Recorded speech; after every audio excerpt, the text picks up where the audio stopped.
is turn the floor back to Juan in the interest of time. Thank you very Juan, much. how was that? Good? Fantastic. Great. Absolutely. Over to you. Okay, welcome back, everybody.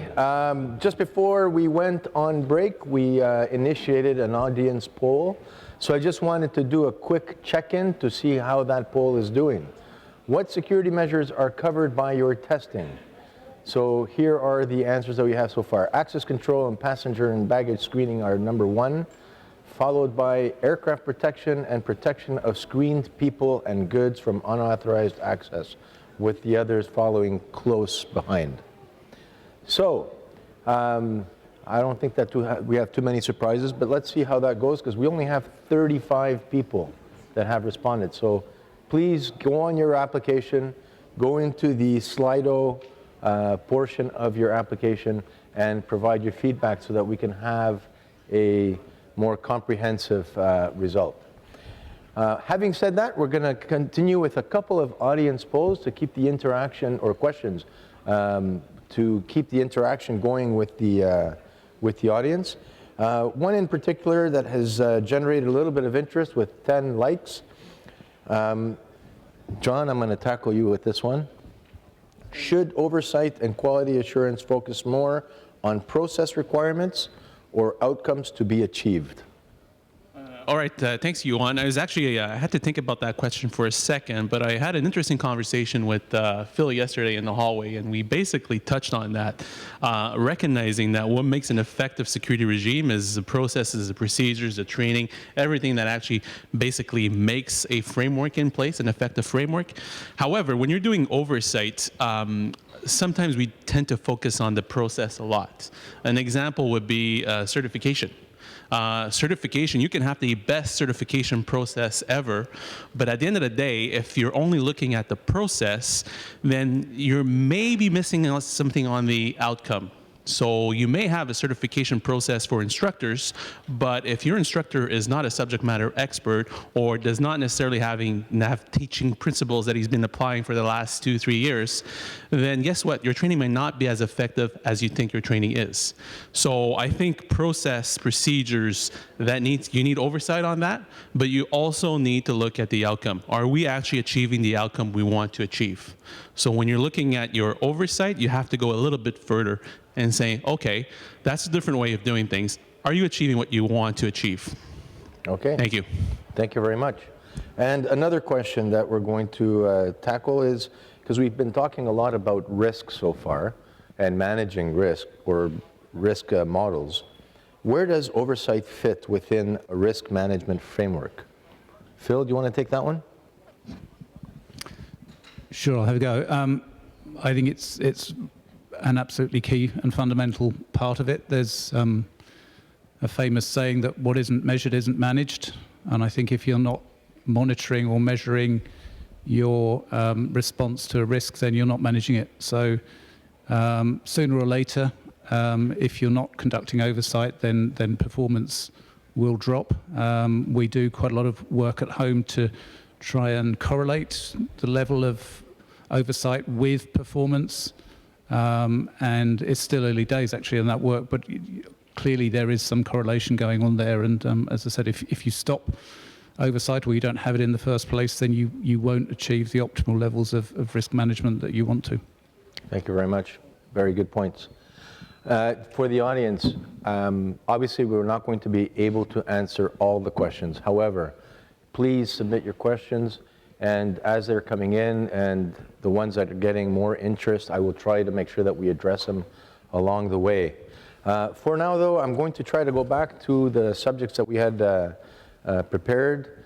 I'd like to go to the next question. Are all operational security measures adequately tested? And this is linked to the poll question that we were asking, and also in particular with regards to this, how is testing and overt and covert testing being utilized? Monica, do you want to tackle this one?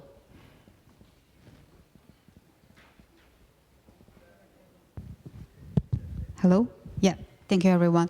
I think how to utilize the cover over test is kind of how to utilize the result of the test. Maybe the same question, but I was going to answer this question from two sides. First of all, I think we need to find the difference between test and other oversight activities like inspection and audits. It's like the testing is only to test the effective of the system. So it's not. So I think before our carrying out a test, we have to understand that we think all the systems are already in place, and all the measures have already been carried out. And then when we test, how effective is that measured? So we are creating kind of a relaxing environment for testing before you're going to carry out the test, because you have to get everyone. That kind of a security culture is to relax, to embrace the test we are going to carry out, because we are going to test the real effective of your system. So the most important thing that is you have to give kind of exemptions for your testers, because your testers is actually literally they are breaking the law. They are carrying out all the prohibiting. So you give their exemptions or the enough protections, or not only from the legislation but also from the others, is physical protections and something like that. And then if we find someone failed to do something during your test, maybe you find something. Findings during the test, but you are not punished any individual during that process, because we remember we only test the system, the effective of the system. We have the problem. We have an example for that. Yet we find that the only human being is guiding the door, the gate, but our tester just go cross the gate when he is guiding the door, simply because he's turnover. So after this, the industry, the airport, to change the facility is instead of guiding the door by the human, but they doing the AB doors, like the best recommendation and best practice from the document in I-17. Okay, so to sum up, we have to embrace the test and to utilize that it's not punished to any individual, but it's to the system. Thank you. Thank you very much. Sarah, would you be willing to provide your comments on this question? Yeah, I think I would also like to go into a bit about the overt and covert tests.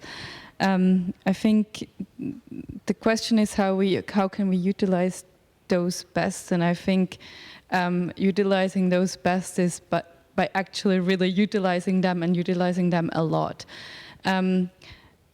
We have seen that, or looking at data from airports, looking at test results, that often cover tests, especially cover tests, do not show the same results as we see with tip data, for example, that they're much worse, that overt and covert testing is much worse than tip data.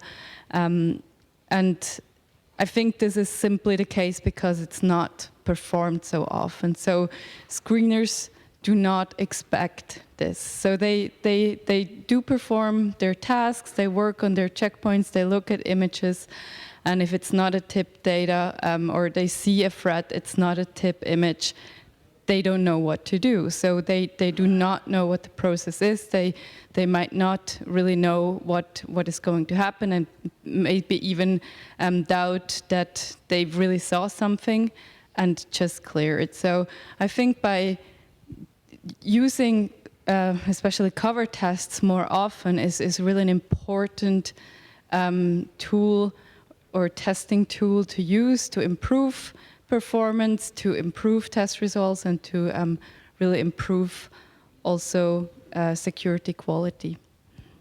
Thank you very much. I'm going to stay on that side of the podium and go to John. Another element that we often see in the USAP when we do audits is that quite a few states have requirements that if a person fails a covert test, they have to be sent further training. Can you provide your thoughts on how that would fit into this discussion? Actually, Juan, that's a really, really good comment that you're bringing forward, because I can tell you something that we do not use tests for, and that's to basically target individuals. We're not using tests to, in a punitive way, because we want to get something. We're not looking for bad people. We're not looking for mistakes. The reason we're testing this system is because we want to self-assess ourselves. We want to look at what is our risk picture out there, and do we actually have effective safeguards to prevent that threat from happening? So really, I'm happy. I'm looking at that screen. I'm seeing passenger baggage, access control, aircraft protection. All these areas are being tested, and they should be tested because they're all layers of security. So it's not about catching someone making a mistake one day because he's having a bad day. No. If he's having a bad day and he missed an item, then we should take time, we should educate that individual. We want to make sure what is the root cause of that failure. By penalizing someone, you're not necessarily addressing the root cause. Is the root cause the procedure itself? Is it the process, like Sarah was talking? Is it because we don't have the proper infrastructure or inadequate fundings? Or is it because the training is not effective? So I think the root cause here derives from the testing. You test, you're looking at the effectiveness of your system. You're looking at all the measures you've put in place, and you're saying, are they actually sufficient safeguards today in our regime to prevent those threats from occurring? So I think that's how Canada's utilizing their tests. There's still a lot of work to be done in that area. Again, we talked about targeting specific activities. We're noticing right now there's a lot of more important elements. We talked about insider threat. Well, all these elements will contribute one way or the other to insider threat. So testing is something that we need to work on. And again, it's one of the oversight activities that allows you to actually assess the effectiveness of your current regime. Thank you. Thank you very much, John. I really appreciate those comments. Moving on to our next question in this case. Equipment is becoming more complex, and if the question will come up, here it comes. How can you test? How can we know that this equipment is functioning? This is another area that we were talking about developments, further developments, research into new technologies. Phil, could you take a stab at this question? Sure. And I think it's a really good and timely question. We're all growing, not just in aviation security actually, but generally, we're all growing increasingly reliant on complex technology. We rely on the fact that it does its job properly. But we find in aviation security, and certainly at home, we found that neither we nor as auditors nor the users really have, in many cases, the capability to know whether it's actually functioning properly and to do what it's supposed to be doing. Modern technology is doing wonderful things for us, but it's also requires a lot more maintenance.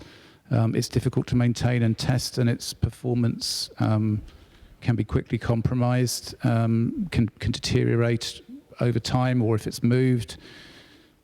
This also happens where different technologies are used in combination within systems, or when different peripherals, add-ons, like even different trays or ETD ones are used, they do affect the performance. But at the moment, our auditors and our users don't have the technical capability to know about this. So we are beginning to put a lot of effort into trying to ensure that we can have proper oversight of equipment in use, as well as providing guidance to industry and training for auditors in how to do that checking. We think manufacturers have an important part to play in this too. We'd like to see manufacturers help to develop these tests that can be easily conducted by both users and regulators, built into the software or to the equipment, both for initial on-site acceptance testing and recurrent testing while in use, and recognizing the different types of testing that there are is important. I think as regulators, we probably need to do more to specify that this is a requirement. And within industry, again, referring back to the security management systems model, we'd like to see security managers within industry working with suppliers and training managers and others to develop their own appropriate testing regimes. Because this is a problem that's not going to go away, and it is just going to get worse as we've, you can draw parallels here with the safety side on aviation as well. Thank you. Thank you very much, Joel. Vladimir, would you like to tackle this question as well? Thank you. Well, I would like to say about how we are implementing these approaches in Russia.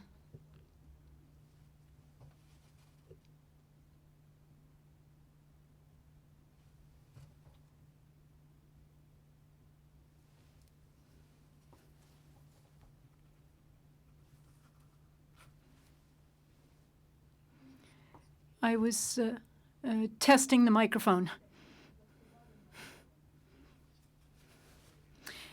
Colleagues, in Russia, I'd like to talk about how we deal with this task, and it's a multifaceted one. The first level is the equipment that's being used to achieve aviation security. It has to be certified, it's obligatory, to the government requirements at the national level, all equipment. The certification system involves 5 ministries: Transport, Interior Affairs, the Federal Security Service, the Ministry of Emergency Situations, and the Communications Ministry. Each of these certifies the equipment according to its specialization. At the same time, there is also a comprehensive verification of the whole security system, for instance, in an airport. Largely, this is done by using test subjects. A test subject is usually what we use to simulate explosives and also test objects, which is where we use the people who are there to stop objects, unauthorized objects, from entering the airside of the airport. The second or the next level is to see how protected the airport is from attack through special exercises, training exercises. And we evaluate the reaction of the airport system to the threat or to an act of unlawful interference. The test of all the possible versions of unlawful interference are carried out in particular spots in the information system that is used to manage the airports. Our legislation indicates that in each airport there must be a central point where all of the information flows from all of the security systems of the airport. I already had mentioned that the oversight body has a direct communication link with each of those points, which makes it possible to carry out remote control and remote monitoring. Also, in the framework of the training exercises, we try to evaluate how well the system supports the screener and how effective it is in supporting the screener. The rules that he has to follow, the actions, the instructions, is therefore verified for its fullness, its adequacy in helping the screener to carry out literate and complete actions in an emergency situation. So we are now developing a special support system for that screener, because the system is making sure that he carries out all of the acts according to the instructions in a specific manner in an emergency situation. And so this is a very important and extremely effective method. I also wanted to note that this year is the 45th anniversary of Annex 17.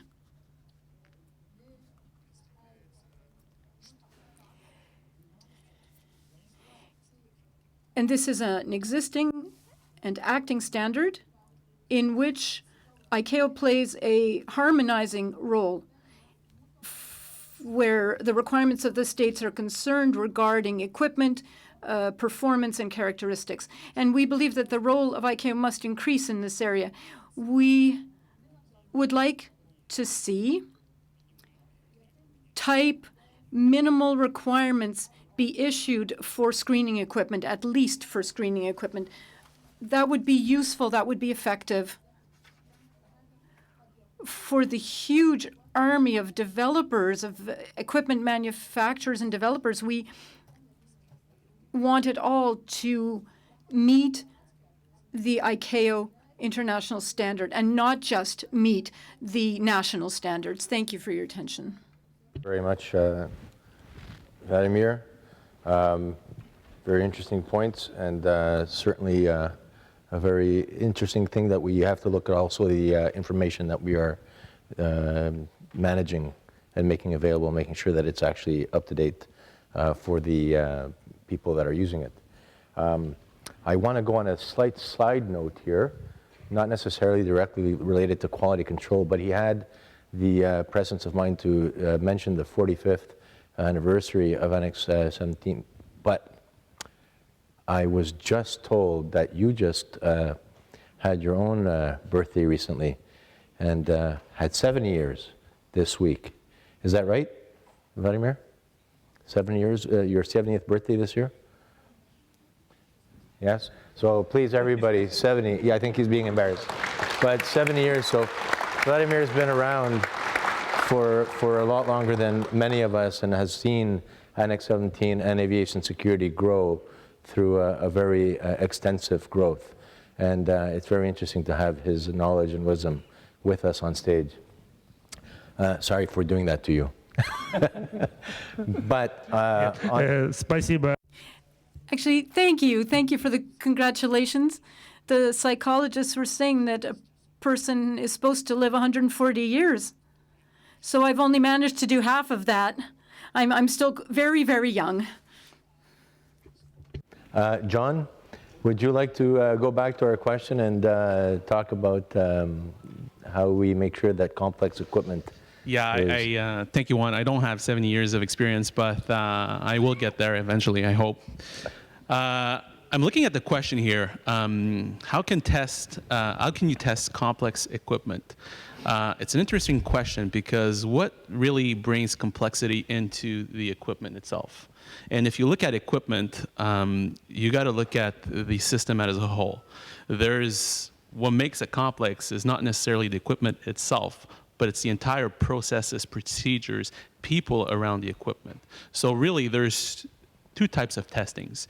You're testing the system, and like Phil was mentioning earlier, you also have to make sure that the equipment is actually properly functioning. So you're testing the equipment. So for the purpose of this question, I'm going to focus on testing the equipment because we talked about testing screening already. So I'll really focus on testing the equipment. That's an area I think Canada exceeds very, very well. We have an extensive program on testing equipment, and how we did it is we started by building expertise. What kind of expertise? Expertise that goes beyond just auditing skills or inspector skills. Expertise that are very, very technical based on R&D. So there's actually two two level of entities involved in equipment testing. We have Transport Canada, which is the Civil Aviation Authority, and we also have CATSA, which is our screening authority. And both of them are deeply involved in actually making sure that we have an infrastructure in place to test that equipment. So once the expertise is built, what is next? Well, you have to basically build a framework. You got to determine on what do you want that equipment to detect. I was at a recent airport somewhere in the world, and they had brand new ETDs. They had 70 of them, and I was like, wow, that's a lot of equipment. Yes, it's good equipment, it looks nice, it's brand new. Then I asked, I said, well, what kind of explosives did it detect? And they're like, what are you talking about? I says, well, what type of explosives? What's the algorithm? They looked at me like I was speaking a different language, and I'm not the technical expert here. We have those. I rely on my colleagues that are sitting in the room from CATSA and Transport Canada to give me that information. So what I'm saying is that when you acquire equipment, the first thing you have to do is you really have to establish what is the performance standards you want that equipment to do. So what do you want the equipment to actually detect? What type of explosives? What are you actually trying to mitigate? What is the risk within your state? So again, through R&D, through the results of risk assessments, you look at what are those threats, and you're like, okay, how can I best utilize that equipment, and what type of equipment do I need? What do I want my equipment to do? So that's the first thing you do. The second thing you do is you got to optimize, like I said, the resources. We talked about screening officers. They're the individuals that operate that equipment on a daily basis. I was talking to my folks, my colleagues from CATSA, and they're saying, you know how you motivate screening officers? You get them engaged. Because as they're using that equipment, guess what? They actually become real experts on the use of equipment. They will be able to point out anomalies that the system has. They'll be able to see what are some of the weaknesses that the system has to offer. What do we need to do to correct that system? The other thing that our experts have noticed is that over time, like anything else, you got to make sure there's no diminishment in the detection capability. So is the maintenance properly being done? So does the equipment still offer the same level of detection we want it to detect? So you have to build that framework. You're going to have to build test kits. You're going to have to build expertise. You're going to have to provide training. So all that is what makes a solid framework to ensure that you actually have adequate and good equipment in place. And I think that's an area that Canada has a lot to offer. We have a great organization, which is our screening authority. We have a technology group at Transport Canada.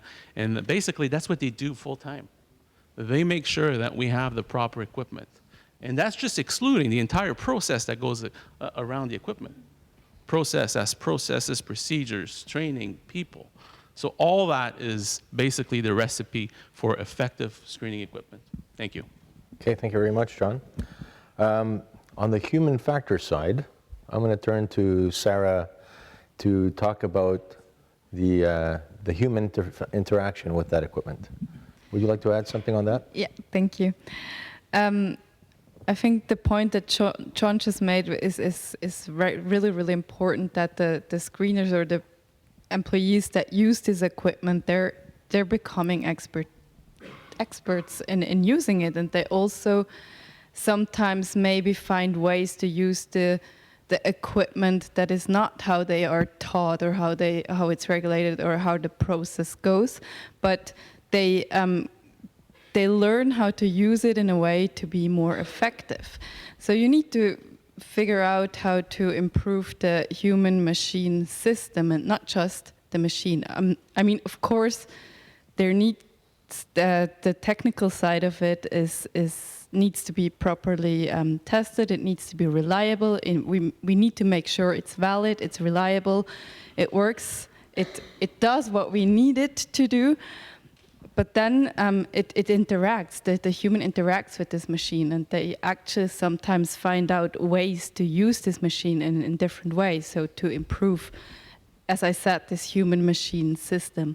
And I think that's why sometimes we should focus more on what works at the checkpoint, what actually are the cases where it works, and not just the cases where there's a mistake, where there's maybe a bad covered testing results, and as John also said before, punish that individual, but actually see what is the root cause of it, how can we change processes, but also in the many cases, in the usual case where it works well, where the machine and the human work well together, what are those processes and why does it work so well, and how can we maybe improve the system, improve this interaction so that we get even better results. So I think when we test complex equipment, we really should also consider the human factors, because the human, in the end, is still the key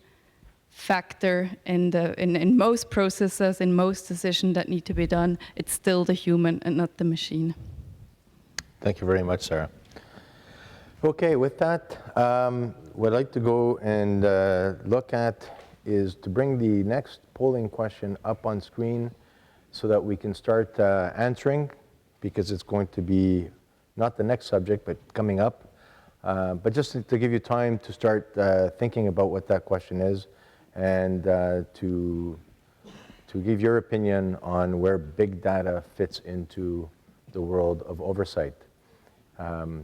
I think that the big data are big words, and maybe we're going to be able to get into some good information from this subject. So while I let that sit for a bit and I give the audience time to go and answer that question, I'd like to go to the next question of to our panel. One thing that was mentioned a lot is about using the equipment correctly, doing procedures, achieving the outcome that we're looking to achieve. And one word that came up regularly is the word training. So how can we provide oversight of training? Vladimir, would you like to tackle that question first? Спасибо. Thank you. I understand that my colleagues are interested in practical aspects that we have in our country, but in aviation security, our training programs are run by 4 universities and about 100 aviation training centers found throughout our very large country. Russia, and frankly speaking, the ICAO auditors who visited us in June of this year confirms the fact that we must very carefully and effectively oversee the work of our educational facilities, the training facilities who are preparing personnel in this field. So what we're seeing today in the aviation security system is, firstly, practically all airports in Russia and throughout the world are using similar equipment and type technologies. At the same time, the actual level of aviation security being provided is very varied, very much so from airport to airport. What would the reason be? I think we understand, and it's very clear to all of us, that it all comes down to the level of professional qualifications of the personnel and how prepared the personnel is to work with quality and to do so with all the power that they have. And that all comes back to training and preparation. So what are we doing to provide for effective oversight of training? Firstly, we have a legislated system for accreditation of all training facilities and all educational facilities that prepare transport security personnel. And therefore, there are standard programs that have been approved by the Ministry of Transport. And as the oversight body, we must verify the compliance, and under the Codex, we can apply sanctions to educational facilities that have not completely followed the curricula or have deviated from the existing rules and regulations. That's the first thing. Secondly, once again, we use a risk-oriented approach to planning verification of aviation educational establishments. The basis for these inspections is the result of airport verifications where we have observed, monitored the work of the personnel. If we see that the personnel is making mistakes, and not just a one-time problem, but systemically making errors, then we go to the fact that there's a problem with the educational and the training aspect. And then we will go and verify the work of that training center. And we will also make corrections to their approaches as a result. Next, there is also a monitoring of the curriculum for the training. We've talked about the fact that equipment is always changing, technologies are always changing, new risks are emerging constantly, which means that the programs have to always be in the works. They always have to be improved upon. We understand that all programs, training programs, must carry out three functions. One being pass on knowledge, 2, pass on skills, and 3, pass on practical abilities, competencies. These practical screening competencies, for instance, as we see it, must be automatic for the personnel. The personnel shouldn't be thinking what he or she is doing. They must be doing what has to be done and the way he's been trained to do it automatically. And we also believe that in these centers, they have to have simulators in place. The same simulators that pilots are using. Because the personnel is working with technology and in conditions that are very close to complex systems operators. And I would like to mention in conclusion ICAO's role in this activity and in dealing with this task. In the training curricula for national inspectors, which are in part supported by ICAO, it must be obligatory to expand the part which is dedicated to oversight by national inspectors and the training of these inspectors, because today I'd like to say it is weak. That's the word I'm going to use. We need to work on this element. And I think that a team of AVSEC experts would be very helpful in that, to help in the training of national inspectors for inspecting training facilities and educational establishments. Thank you. Thank you very much, Vladimir, on that. Phil, would you like to add your... Yes, thanks, Juan.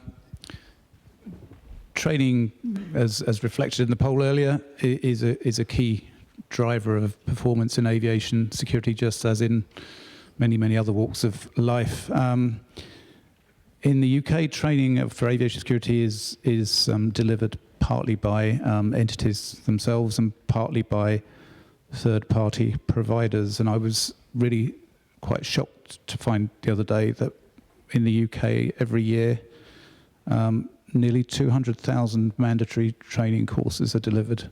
Those are ones that we actually require through regulation. That's 200,000 per year. That's a lot of resource and a lot of time and effort. So clearly we think it's important. But how good is it? And how do we know that it's actually achieving what we want? In the UK, our approach is that we set the syllabus and we set the objectives, but we don't mandate the way it's delivered. and we rely on training experts to do that. But we didn't really have a very good grasp of how well they were doing that. There are, in the UK, again, 166 training providers, there are 866 certified instructors who work through those 166 training providers. And as I said, we didn't really know how effectively they were doing their job. So we've recently taken initiative to try and enhance our oversight. We don't directly regulate them. What we do now do, as of last April, is require the training providers to be registered with the Civil Aviation Authority. And regulated entities, so the airlines and airports, can only use registered training providers. Those, to remain registered training providers, those trainers have to go through an audit process, which we've modelled very much on the one that's used in our schools. And it's based on not just testing the content of what they deliver, but also the methods that they use to deliver it, to make sure that the modern educational methods are being used and that messages are being delivered properly in a classroom and practical context. The system involves, first of all, self-assessment, and then visits by independent external educational experts who give the providers a rating. Those ratings are designed not to punish or they're not made public, but those which receive a could do better or it requires improvement rating, the experts will work with them to help them understand what they're getting wrong and how to get better results. The whole process is self-funding through a relatively small charge on the training providers. We've only been running this since April, but the early results are really quite encouraging. We've seen some good performances and some less good performances, but even those that have performed relatively badly have really welcomed the initiative. They've welcomed the interaction, engaged with the process to try and see what they can do to improve. And ultimately, they are benefiting and welcome this because it keeps out poor quality providers that they may be competing for business with. It gives them a form of accreditation that they can use when trying to compete commercially with others.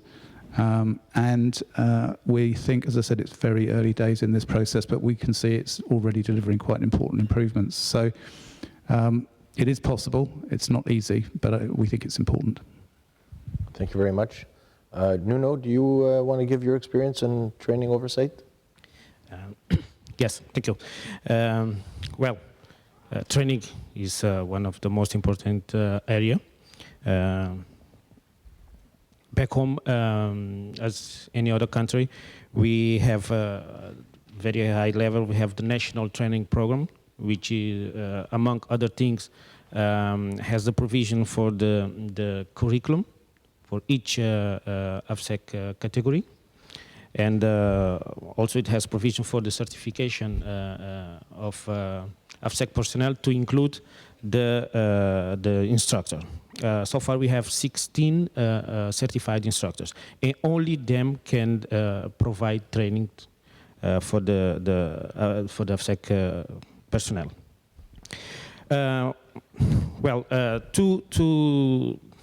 To oversight the training, we don't have to go necessarily to assist the training section.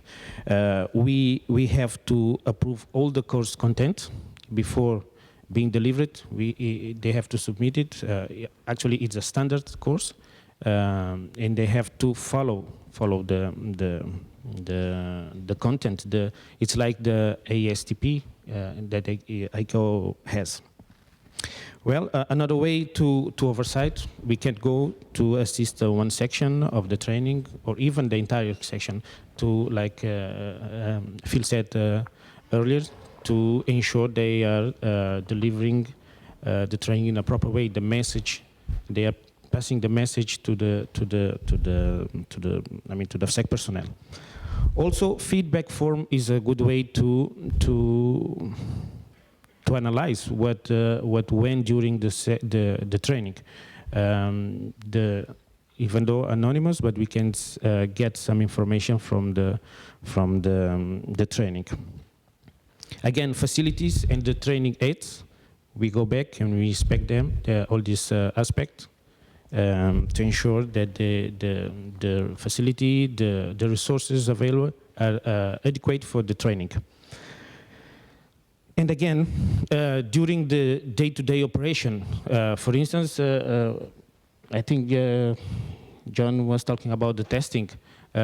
If they don't perform well during the test, security test, or during the day-to-day operation, maybe the root cause,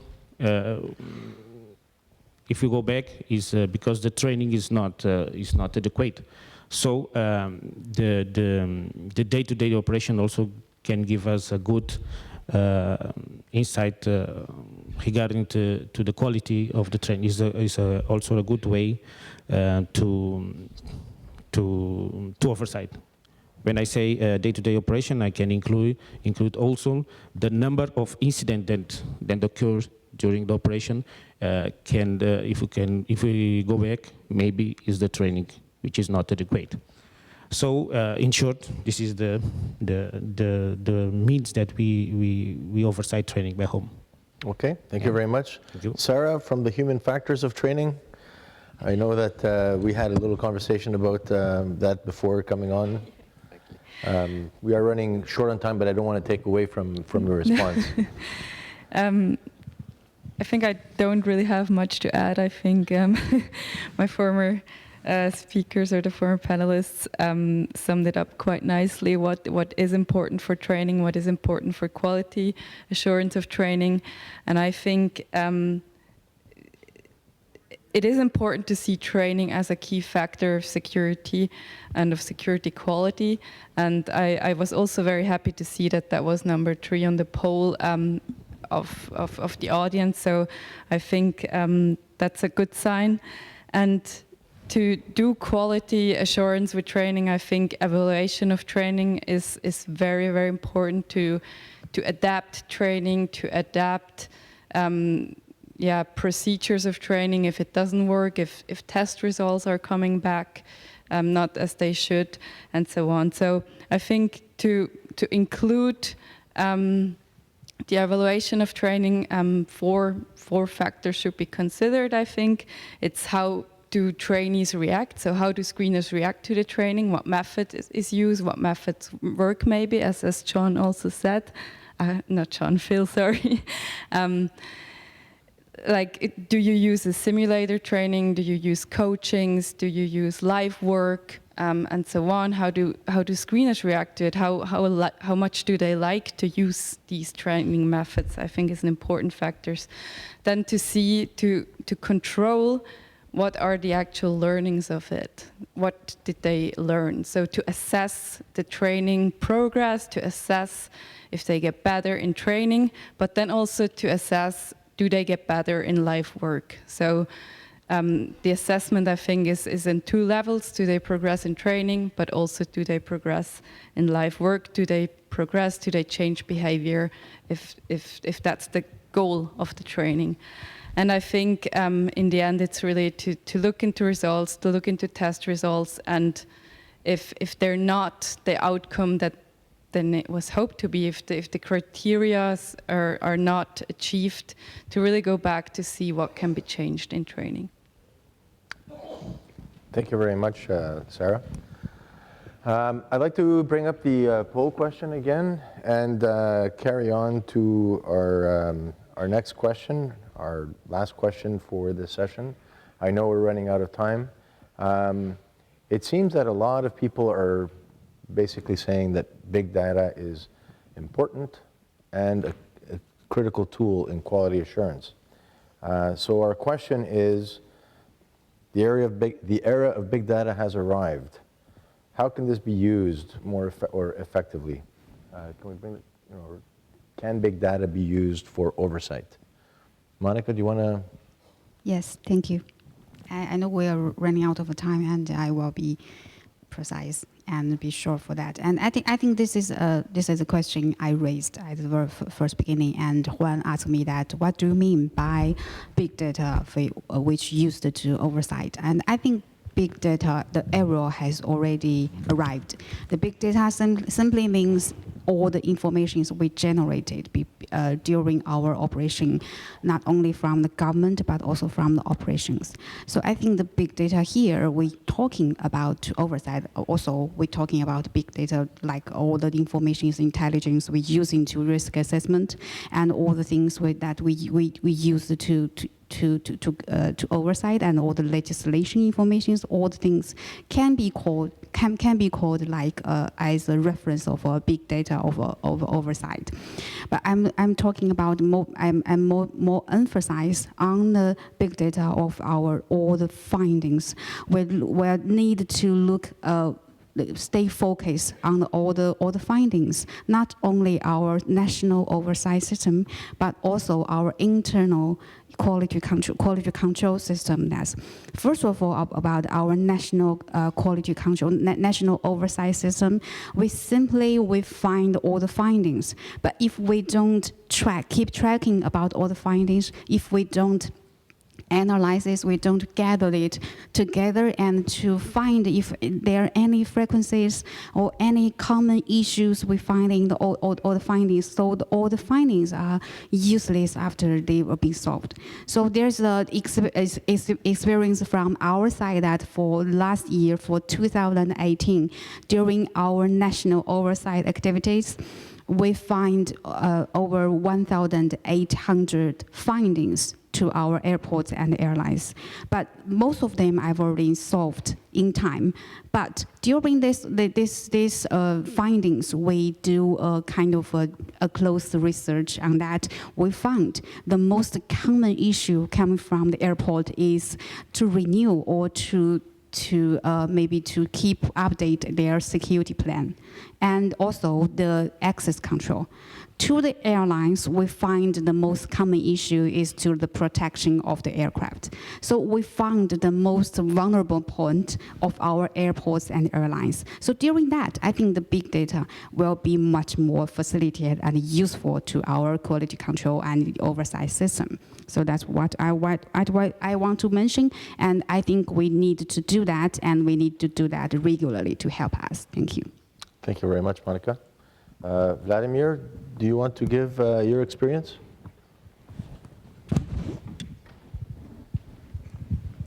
Спасибо.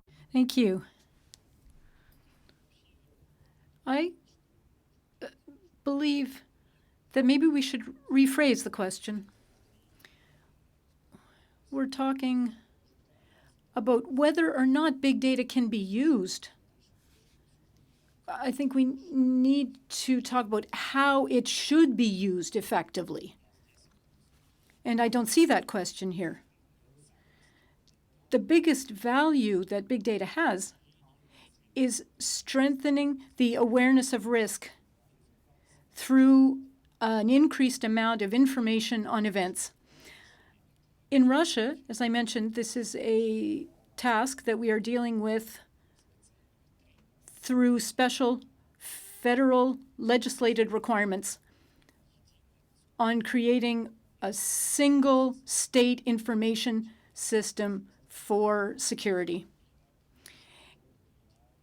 And in that system, we are entering all information, results of inspections, information from federal bodies, and the degree to which violations have been mitigated. We also, as I mentioned, carry out remote monitoring. That information goes in there, as does coordinating Aviation Security Coordination Center's information, which is an ICAO system, and also information regarding complaints from the public. This is a system that helps us to keep our eye on all possible factors.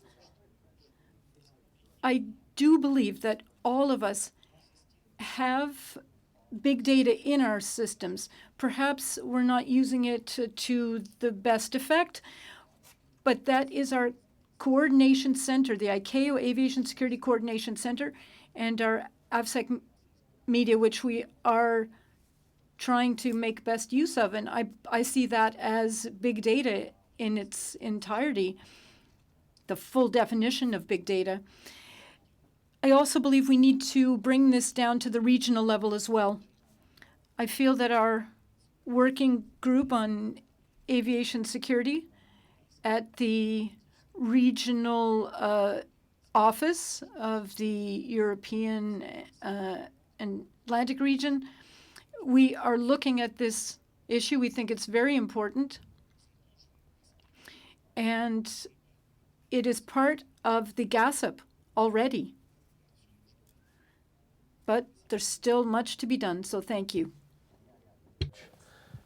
Phil, do you want to close out the discussion on big data for us? Yeah, I can be very brief because I agree with the previous speakers. And as Vladimir said, it's not really a question of can it be used, but how should it be used? The data's there. It's being collected automatically, or it's available from the equipment that's now being used in our airports and is often networked. It's often captured by the airports to manage their own systems from an operational perspective. So as auditors, we should be able to capture it as well to improve the way we audit and to do it remotely and therefore increase the efficiency with which we do it.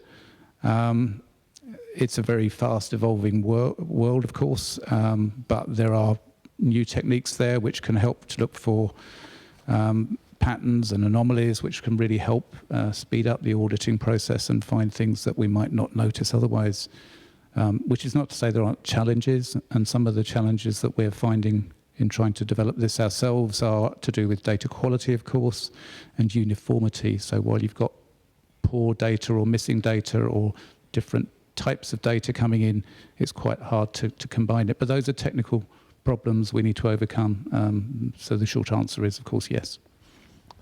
Thank you very much, Phil. I know I was trying to get some audience polls into this panel as much as possible. We are technically out of time. All right. Do I have time for them to take 30 seconds to give their takeaway from this? Very quickly. So 30 seconds, starting with Vladimir. What would be the one thing that you gained from this discussion today in quality control?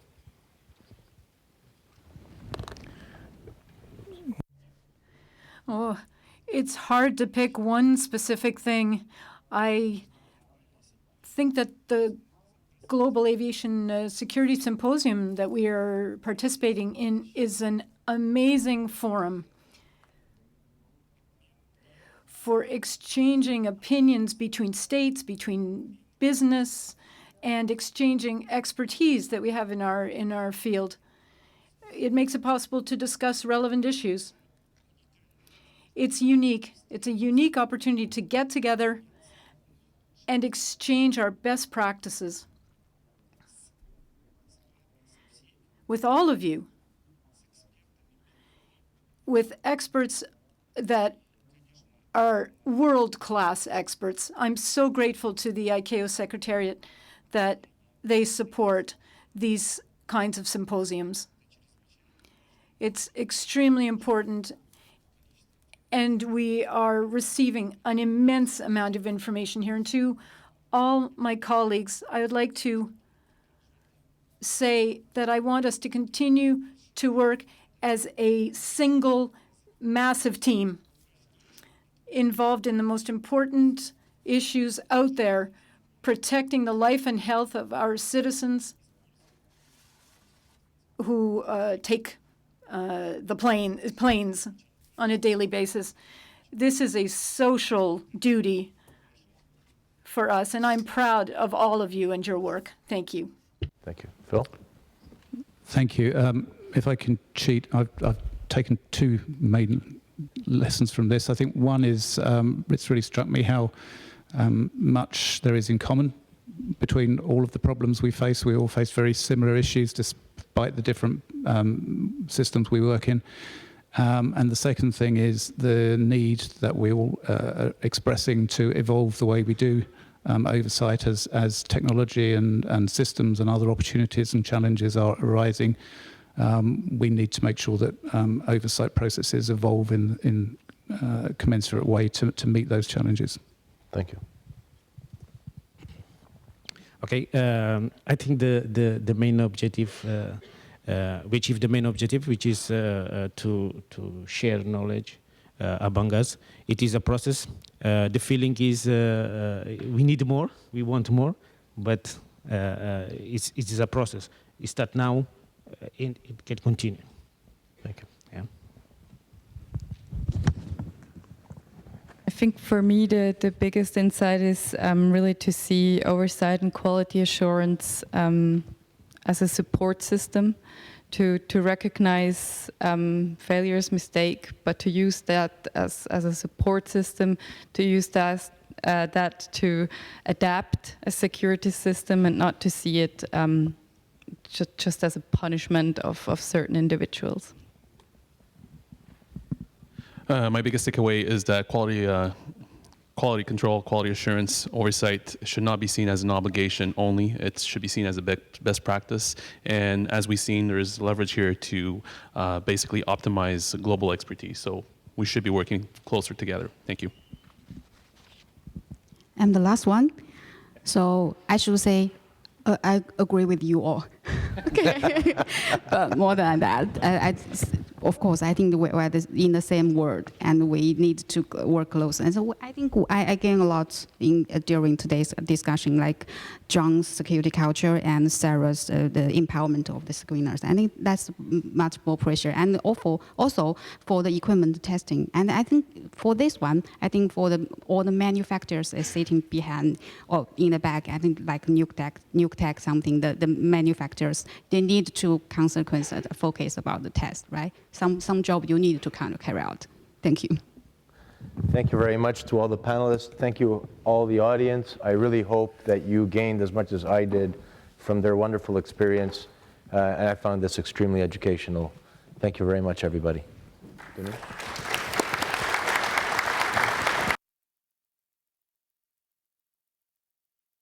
Very, very informative session. We now turn to our SkyTalks presentation, sponsored by L3Harris Technologies. The presentation will be made by William McGann.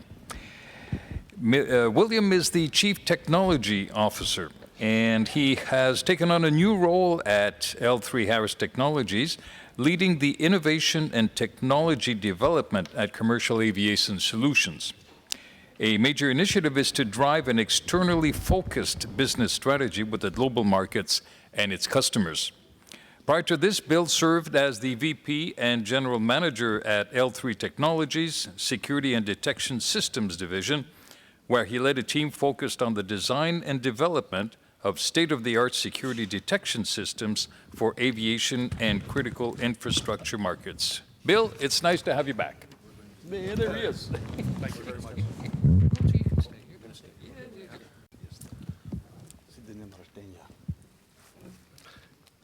Okay, so it's really my pleasure, sincerely, to be back again at AVSEC this year to talk again about our vision for the checkpoint of the future and the convergence of technologies and capabilities. When we spoke last year, we spoke about a new paradigm, one which we referred to as a frictionless passenger screening experience that was open, connected, and secure. And we spoke about some of the catalytic drivers in the industry and the market that are causing this to happen, as well as some of the challenges and requirements that are necessary to address in order to achieve the future state.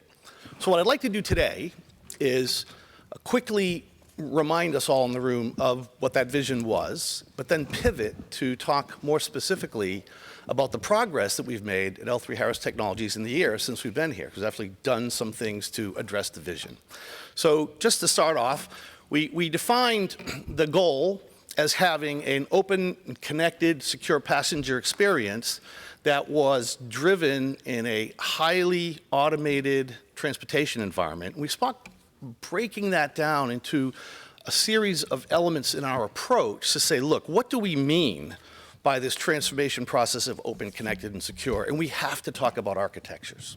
So we're going to do that today. We made a lot of progress there. we have to talk about how we need to change our thinking. And what I mean by that is how is, as a supplier of these technologies and products and equipment and services, how do we disrupt ourselves as well as the market in order to create new products and service offerings? And beyond the next 3 to 5 years, where do they extend to? So at the end, I've got actually a pretty fun 20-year outlook on this perspective that we'll get if we get through the rest of this. And then, of course, because we want to succeed, we always have to be mindful of the enabling technologies that allow us to drive change. And we always have to keep our eye on the end goal, of course, because we have to know if we're getting there. What do we mean by success? But the key difference from the outset is that the passenger really becomes part of the security experience. And that's really going to be the underlying theme. The next couple of charts I'm going to walk you through, I don't want to focus on because everybody in this audience knows much more about the data behind these trends than I do. But a couple of points to make is that there is this somewhat of a tension in the system between the rapid rate of expansion in passenger growth around the world, driven by these factors of modernization, middle class, growth, urbanization, but paired against that, an ever-increasing set of threats, and those that regulate and are required to apply security have a conflict where they're always going to be driven by challenges in expense and efficiency. So this drives a demand for an ever-increasing set of security requirements set against a real demand for automation, because it's one of the key factors in getting that efficient, secure process. To put an exclamation point on it, 2 places in the world that far outstrip any other part of the world in this type of growth are India and China. And while security remains at the center of their focus, they are increasingly becoming more concerned about life cycle cost, how do we gain efficiency, and moving toward large-scale integration, which is really ultimately the theme we're talking about. So, just to remind us, this was the chart I put up last year. I didn't do anything to change it. It's the easiest chart I made for this presentation. And we talked about, over the last 31 years, and I've been in this journey all that time in this industry. Back in the 90s, 89, we were completely focused on what is the technology to address Pan-Am 103, right? And then in the new millennia, 10 years or so go by and we're focusing, hey, these technologies have been transformed into some pretty useful products. CT X-rays, ETDs, all the things that people are talking about, right? Now, 20 years later, we're kind of assuming that those technologies will continue to grow, continue to meet the increasing rate of threats. There'll be some new technologies or extensions of the existing ones, but we're starting to think about solutions and capabilities. And this is really an important point that I'll start to go through with you, is that when you do that, you begin to abstract the notion of technology. It converges with a solution, but it kind of gets buffered by information and data in the middle. And that's what drives passenger experience, that's what drives management information systems, and that is what drives efficiency and automation. So when you take this journey, you realize you create immediate pressures on the system. Now, the upper part of this chart is the exact chart I presented last year. I just squished it to fit on half a page. And we talked about all these things just now in the last few minutes. Growing passenger travel rates, always an operational expense focus on budgets, threats are increasing, we have a lack of automation, and when you do that, you kind of get the experience we all have today as we travel around the world. Some places better than others, but that's a general trend that I think we all experience. I traveled out of Boston yesterday, and that's my experience, okay? So what we did last year is said, look, we want to focus on a few things to try to improve that, to get to that open, connected, and secure future state. We said, well, first of all, we've got to redefine the security architecture. And when doing so, we're going to find some ways that we're going to disrupt our own thinking or disrupt the model, the business model, the security model. And what enabling technologies are we going to look to create this new paradigm? So the bottom half of the page is what we've been up to for the past year. We've created something called SmartNet. And on the next page, I'll go a little bit more in details to how it actually operates in the security paradigm. But what I want to point out on this is what we've really done by creating that SmartNet layer is we have taken the first step to abstract all of the security technologies that we know and love today. And so imagine me as the technology leader of a business where I have, hundreds of engineers that spend tens of millions of dollars developing, photon counting CTs and the next generation of ETDs and new generations of body screening and walk-through metal detection. And I say to them, you know what, guys and people, ladies and gentlemen, these things are just edge devices now that are nothing more than very sophisticated data recording devices. You could just almost see their heads explode when you have this conversation with them because they're so passionate and they're so proud of what they do. And what they do is so underlying important that they are the engine of our future, but they are no longer front and center. They are basically the underlying engine. And they have become extracted. And when you apply the data that they provide from those data recording devices into a common database, and then you work on that data with artificial intelligence and machine learning, you now start creating something called information. And you start with management information for the screening and the operators and the people that run airports around the world. But then you start to think, some of this information actually can be used to create passenger services. So this is really where you start to create a new paradigm in security, where the passenger really is part of the security equation. This chart was what I presented in 2018 as well, because there's something on the right, you probably can guess that already. And this is really a cartoon. This is how I described the vision. The underlying technology architecture, everything I just said to you.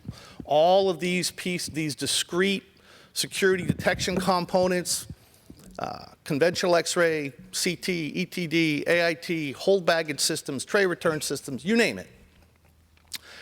Well, you can interconnect them, and we're doing that today so that they're now sort of feeding common, databases. But they really roll up into what I call an information and application architecture, the red bar in the middle. Okay? And so there's some of that starting to happen now, and we'll talk about some examples in a minute. But what is still missing is this social layer, this social architecture. I mean, I think last year I used the expression, today as passengers, we largely travel as victims through the security experience. And I mean, it is kind of true, right? I mean, we don't really have a lot of opting in. You have TSA pre or you global entry and clear, and some of these things are starting to get there, but they're really, they're not as sophisticated as a Starbucks app, right? Let's face it. They really are not even close to as sophisticated as a Starbucks app yet. So what have we been up to in the last year? So I took SmartNet and I really broke it down into how SmartNet addresses this sort of cartoon on the left. So starting with the underlying technology engine, we created an open architecture that basically allows security edge devices to be connected, where you can archive their data, you can distribute their data for remote or local viewing, and we can move that data up into a command and control layer, which I'll call Smart Core. And here, this controls the configuration of your checkpoint in this case, where it can capture all of the events. Remember, this underlying technology engine of things is really just capturing events. And security happens when you turn events into actions. Do something about it. So we really created an abstract layer of a huge event engine that is open, so we can plug in not just our own products, but other third-party products, because around the world, everybody has their choices. So we're going to do the open standard, which people are referring to as DICOS. That is going to be embedded as part of the underlying architecture for a framework of how all these security devices communicate to an analysis layer. So once these devices are all connected and you can talk to them, you can provision them on the network, you can say, here's what I consume, here's what I present, here's what I need, and you create that communication layer, which I'll call the application layer. This is where the security officer touches the system. This becomes the definition of the ConOps, okay?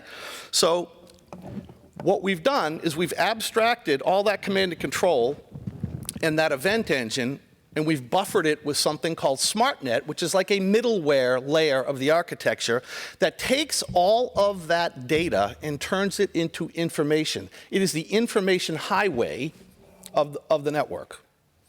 And now we create, over in the green box, a management information system for the first time. Now, the management information system is, as you would imagine, a series of dashboards that say, here's how my checkpoint is operating, here's how many passengers, here's the preventive maintenance cycle, here's the number of female passengers I screened, the number of male passengers I screened, here's the number of alarms I got, all that stuff, right? But really, it becomes remoted, so you can really look at how your lanes and terminals are operating across an airport, and fundamentally, if your network is robust and cyber secure, you can actually manage an entire country of security this way. And again, still what's missing is where do we apply and how do we apply artificial intelligence and machine learning to that information now that we have about the traveling public, which are basically generating all these statistics, to make them passenger services so they can experience a better journey, because that's what this is ultimately all about. So, blurring the boundaries and disruption. So I just can't say this is all about architecture and software, right? I mean, there is definite technology that is always going to progress. And down at the bottom, I show you one example of one of the things that we're doing at L3 Harris Technologies, where we're taking our pretty well-known, body scanner, the ProVision, and we're coming up with new generations of it, of course. But what we're really doing here is trying to apply, and we are, machine learning, deep machine learning, to transform the entire platform to make it frictionless from a hardware perspective. So the picture on the right is actually quite real, and we're putting a lot of investment focus in generating a true walk-through detector that will be as secure as any of the body scanner technologies today, and perhaps even more so, because the threats are not getting easier, but make it be truly frictionless from a technology perspective. Other things that we're doing is trying to figure out how to, I talked about last year, I was looking for her, she's not here, my friend Lena from Smiths, I teased her about co-optating, and we should design a common engine for ETDs. I mean, my God, we've been doing it for 30 years. I think we could probably come up with a common engine that we will differentiate ourselves by the capabilities that common engine can produce. But we no longer need to compete about, what's the resolution of the peak for, PETN at a certain mobility. I mean, come on, it's become abstracted. It's not the 1990s anymore. She laughed when I said that. But, so this year I'll tease my friend and former colleague and now my competitor, Steve Buchan over there on the X-ray side, and say, what can we do to co-optate, Steve? I mean, if we're going to develop photon counting detectors for CT, why don't we do it together? Because these people really don't care. As long as it works, they want to know how we use it. So that's a challenge to you. We can take that back to DPAC and we'll talk next week. So, so we really want to create new business models. That's really what we want to do. And of course, there is the usage of that core technology, the data, if you will. And just have an example here of a deep learning net where currently some of these new artificial intelligent networks have about 130 hidden layers. So they're really becoming very robust in terms of they can provide very non-intuitive results from data. Of course, they're very data hungry and very data intensive. So we've moved from working on laptops to using, arrays of graphic, GPUs. We have like an entire server room of GPUs that have to put in a refrigerated room just to keep the heat down from the thing. But it calculates massive amounts of data and produces algorithms. And some of those algorithms are not just for detection, but can also be for creating services for passengers. So this is one of the things we're working on. Some examples, so matrix security, that's here today. Intelligent conveyor systems, it's an idea in sort of in prototype. Nothing really we could put up anywhere and demonstrate, but we are demonstrating the capability. We're lowering the technology risk on that. And of course, keeping passenger in mind, we've got to really inject, passenger biometrics, because your security is driven by something you are, something you have, and something you know. Passenger is central to that, right? So that's really kind of how we're going to exponentially drive this equation going forward. So success to us is really a holistic approach, right? It's going to be one single event action engine. Doesn't matter whose edge devices are connected to the networks. So it doesn't matter ultimately as long as they all work on the same framework and the same standard. This is going to help us redefine the security in the passenger relationship. It's going to be plug and play, because it has to be, because otherwise we'll take forever to configure it.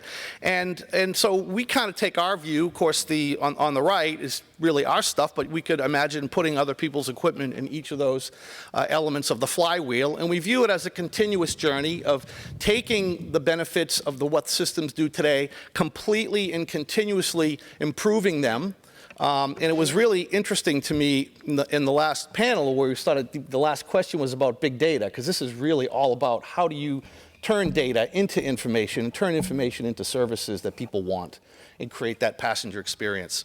So our journey's begun. On the right, you can see some installations that we've done, but my competitors have done similar installations all around the world. The pace is accelerating. I'm sure everybody here knows about these big initiatives that are ongoing this year. And you know, we're right in the heart of it. And it's becoming very, very real.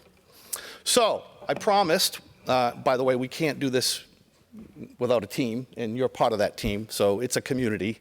It's not just the equipment providers, against the regulators and the airport operators. This has really got to become, and it has been. I got to say, in 31 years, I've become part of a family, and it'll be hard to leave the industry. I'll tell you that. So, future and beyond. Got 2 minutes. This is what I promised you, kind of a fun thing. So I just told you everything we're going to do in the next 3 to 5 years.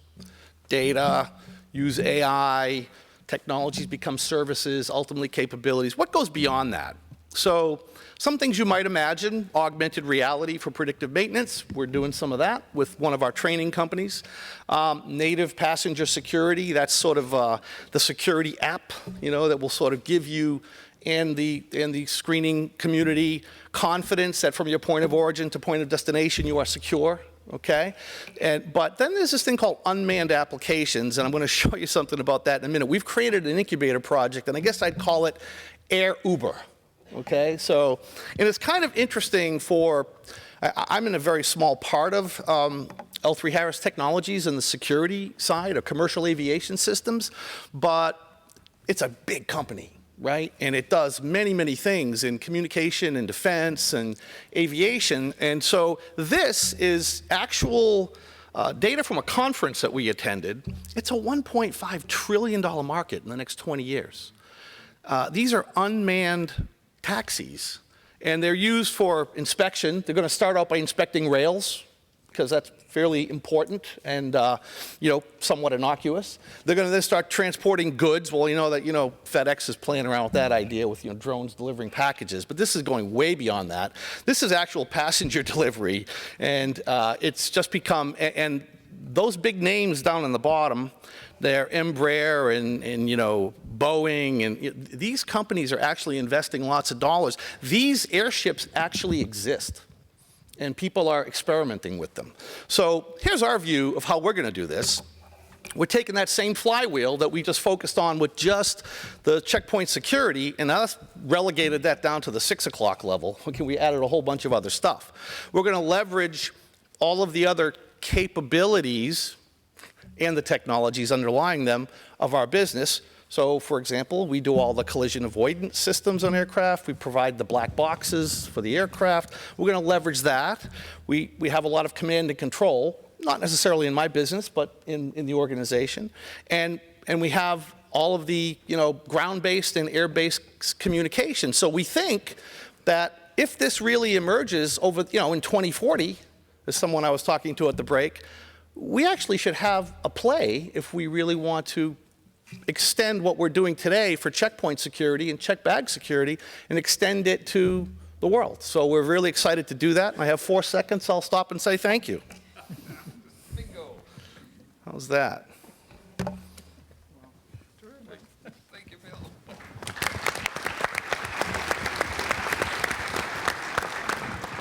Thank you for this very energetic presentation, and thank you in advance for the coffee break this afternoon, Bill. Much appreciated. Just before we break for lunch, we have a presentation by our lunch sponsor, Rapiscan, and the presentation will be made, as you know now, by Steve Buchan. Steve recently joined Rapiscan as Senior Director of Business Development on their checkpoint range of equipment. His involvement in aviation security goes back to 1998 when he joined Track Instruments, successfully introducing trace detection into the Middle Eastern market. In the ensuing years, he expanded his knowledge and experience working through other organizations in developing and promoting security systems, notably in Europe. So, Steve, up to you now. Thank you.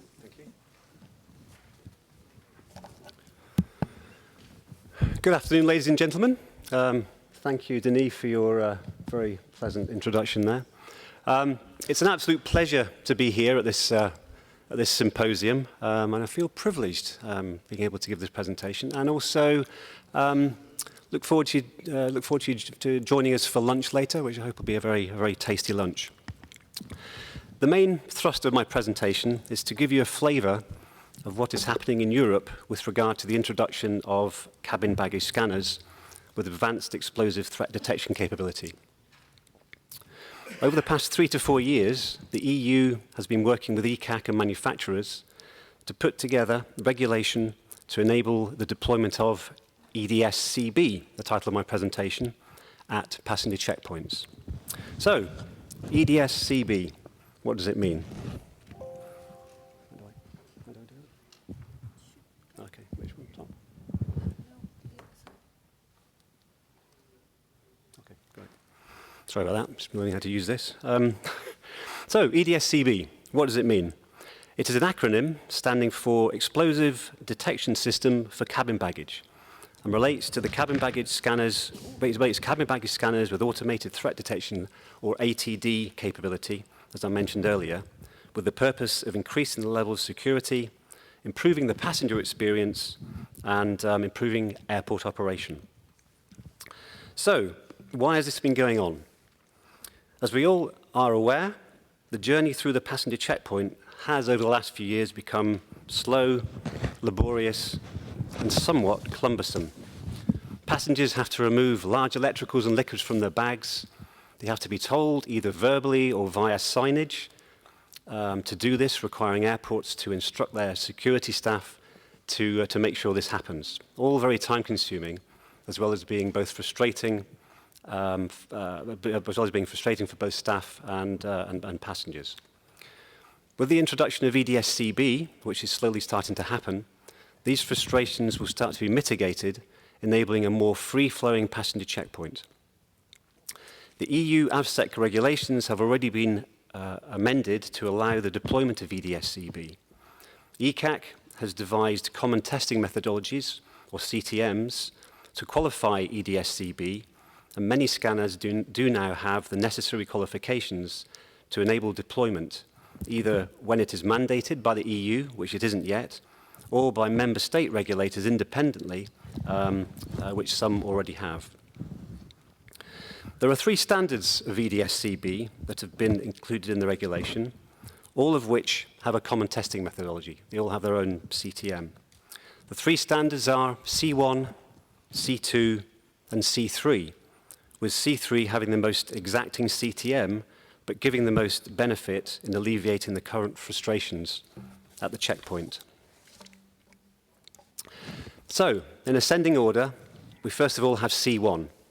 These scanners in this category, have the capability of running an EDS ATD, but passengers must still take laptops and liquids out of their bag. Prior to the introduction of the EDS-CB initiative, there were and are dual-view scanners that already have this capability. A C1 concept of operation, or CONOP, does improve security as ATDs are being used, i.e. automated decisions being made on possible explosive threats being contained in cabin baggage. But it does not alleviate the frustrations of passengers who still have to take their liquids and laptops out of their bags. Scanners that have a C2 qualification from ECAC can be deployed with a CONOP, enabling passengers to take laptops out of their bags, but they still need to leave the liquids in the bag. This is a distinct advantage over C1, obviously, but the gold standard is C3. Scanners in this field are all CT-based, and with a C3 CONOP, passengers can leave both laptops and liquids in bags, resulting in less divestment and less frustration. ECAC have been conducting qualification of C1, 2, and 3 systems for over 2 years now, and there are a reasonable number of scanners with the appropriate qualification in each of these 3 categories.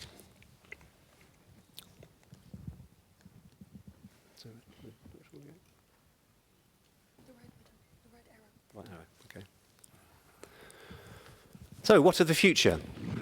EDS-CB promises many advantages over and above the current screening operations. Operational trials have been taking place in a number of European airports, mainly of C3 systems, over the past 18 months, and continue to do so. One large European airport has already deployed C3 systems operationally, and they're very pleased with the benefits that it is delivering. EDS-CB offers better security with higher levels of detection. Automated decisions being made on possible explosive threats being contained within cabin baggage is definitely a step up. With C3 systems, where 3D images are presented to screeners, better tools are also available for alarm resolution. Improved passenger experience. This is the big win with C2 or C3 operations. Passengers not having to divest as much relieves some of the anxieties and frustrations of passing through the checkpoint. It becomes a much less arduous task. Happy, stress-free passengers are likely to spend more money in the duty-free areas than those who arrive stressed. And that's a good thing, and is also good for the airport's bottom line. And finally, EDS-CB makes for improved airport operations. The combination of EDS-CB with tray return systems, ASLs as they're called in the US, and remote or matrix screening can enable airports to look toward reducing their OPEX costs. Along with this, as passengers are not having to divest liquids and laptops in a C3 operation, they have less stress, there are less items that require scanning, which results in improved passenger throughput, and of course, there are less images for screeners to analyze. These are just a couple of examples of some Rapiscan products that fall into both the C1 and the C2 and C3 categories. As I've already said, EDS-CB is coming to Europe. Regulatory-wise, the UK government have become the first EU nation, and I say that as we're still an EU nation at the moment, we haven't yet Brexited, to mandate C3. All airports in the UK, handling over 1 million passengers per year, will have to deploy C3 scanners by the 1st of December 2022. This equates to around about 300 systems being deployed. The EU has yet to mandate EDS-CB, but the probability is that in fullness of time, it will. As the regulation allowing for the deployment of EDS-CB exists, many European airports are seriously considering the deployment of C3 due to the advantages and benefits that it will bring, whether or not it's mandated. As mentioned earlier, one of the advantages of a C2 or C3 operation is that passenger throughput will be increased, and the amount of images that need to be screened will be reduced. This all comes about due to a reduction in what is known as images per passenger, or IPP.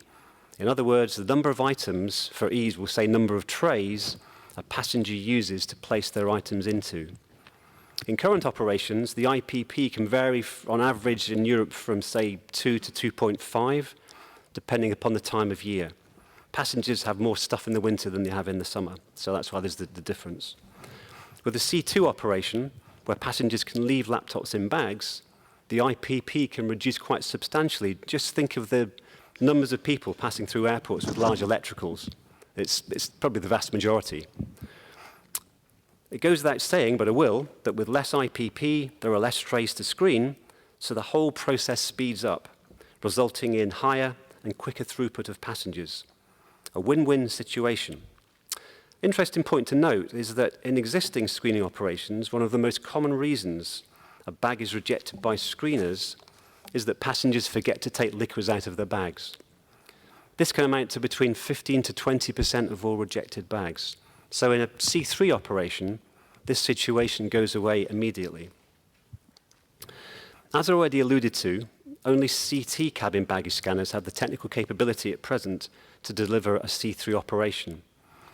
And that comes also with high-quality 3D imagery, enabling much better decisions to be made, both at the primary and secondary screening stations. However, it does take screeners longer to analyze 3D images than the 2D, which does slightly mitigate the benefits derived from the reduction in IPP, but not by that much. So in conclusion, EDS-CB has arrived in Europe. Airports are keen to deploy the technology in conjunction with tray return systems and remote screening, and are looking forward to the benefits that it will bring, particularly with respect to C3. It is the way forward. TSA are also going down that route, as indeed are Australia and Singapore. Other regions are likely to follow suit. So, with that, ladies and gentlemen, I end my presentation. Thank you very much for your attention, and please do enjoy your lunch. Thank you.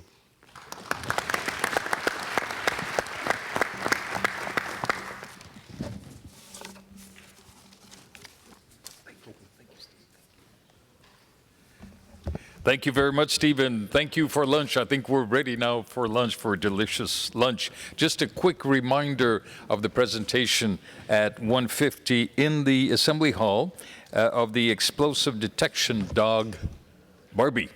So we'll be setting up at about 1:30, 1:45, 10 to 1. We should start right on time, so we'd appreciate those of you who are interested. Everyone, bon appétit. Thanks again.